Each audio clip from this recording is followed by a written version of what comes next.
look, if you got to shake something up, the guy who you move is Marcus Smart. It's a movable contract. It's, now it's a contract that's got a little weight, a little meat behind it. You can get a little more for it, obviously, than before when he was making $6 million or whatever he was making. Are you in the camp that Brad Stevens should be exploring moving Marcus Smart just to create a change around here? Yeah, absolutely. And that's something that happens really around the league where, everybody's either on a max contract or a mid-level or below. You get the guys who are on the $14-15 million deals, which are rarer and rarer going forward. And that's where you can kind of package some things and try to make it happen. Smart is a guy who does have value around the league. I think one of the problems the Celtics have had is they've asked him to do some things that he's not really qualified to do. I don't think he's a starting point guard. I think he's a guy who, fantastic six man, bulldog off the bench type. But they're asking him to do things that I don't think he's qualified to do. Another team might see it differently, and that's where you can try to get something done. So you package him at I think it's $14 million this year. Richardson at $11 million. He's got just the 1 year next year, so that's a pretty movable contract. You've got Hernan Gomez at $7 million. Now you're up to $32 million. So if you want to get somebody like a De'Aaron Fox or Brad Beal, I don't think they'll go that direction. But if that were, now you're in the ballpark where you can start talking about those players if you package the first round picks with them. But it's not, it's not going to be easy. But I do think that's Smart because his contract is manageable, because he does have value around the league. That's something where you can get something done.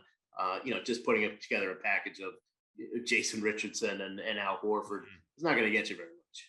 I'm framing this, I guess, in kind of an insulting way, and it's not intended to be, because he's a brilliant basketball mind, and I certainly am not. But Brad Stevens being new to this job as Pobo, as president of basketball operations, does he know what it is that he needs, not wants, but needs specifically to take them to the next point, places that he has been as a head coach, now as an executive, to lift them out of this kind of seasons long funk and put them back where obviously everyone wants them to be?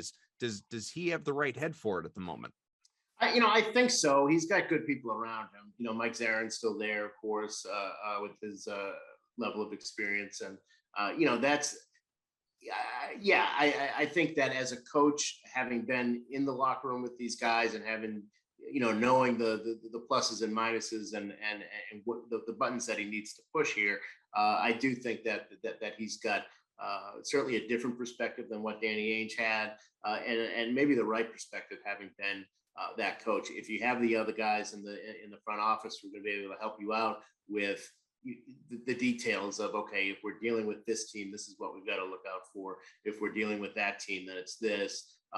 This is what they're going to, all those little details that you get to learn from dealing with other GMs, which Brad does not really have much contact, basically in his career, going back to before the Celtics, of course, he just doesn't have a whole lot of NBA experience.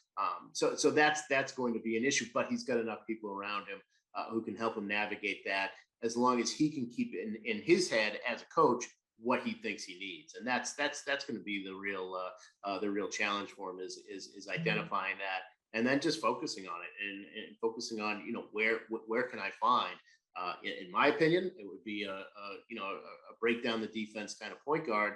Mm-hmm. But he's got to determine what that thing is, and how he can best fill it.